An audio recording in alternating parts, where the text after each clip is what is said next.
உலகெங்கும் வாழும் தமிழ் மக்களுக்கு வள்ளல் வள்ளலார் யூடியூப் சேனலின் வணக்கங்கள்.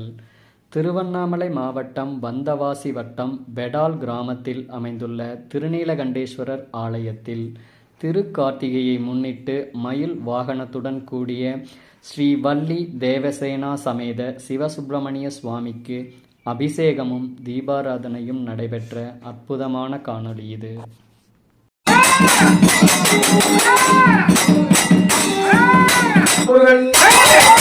ஆகாய வீதியில் ஏகாந்தமாகவே அன்பாய் அணிந்திட்ட முருகன், பட்டம் பகல் போல் இருப்பவர் நெஞ்சிலே பாலந்திட்ட முருகன், அங்கேயை போலவே 14 உலகமும் படிலந்திட்ட முருகன், மயிலேறி திருநடனம் ஆடி வரும் எங்கள் தனியாஜல கடவுளே.